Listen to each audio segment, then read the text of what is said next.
Mr. Good enough is your friend.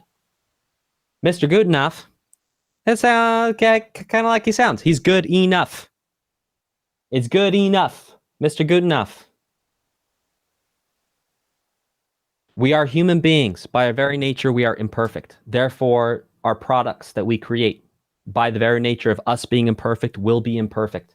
It means you pursue excellence in what you do. You do not pursue perfection. Because you cannot attain perfection. It is physically impossible. We are flawed. So by that nature, what we create will have flaws. So instead of pursuing perfection or some idea, what your idea of perfection is, because you probably don't know what perfection is because you're not perfect. I know that because I'm not perfect. And I've heard enough human beings talk to know that no human being is perfect. Like, we don't know what perfect is. Is a right angle perfect? Yeah, maybe.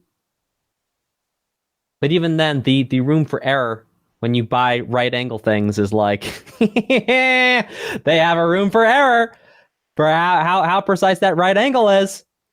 And when actually, I don't know if you guys know this, but I think when they design cubes that are actually perfectly measured, they like look weird or they look wrong. And so whenever people design things that are squares like cubes, I always make them a little wrong because otherwise it looks weird. It's like people get uncomfortable. It's something like that. Y'all can look that up. But the point is, it's we live in a soup in our own minds of imperfection.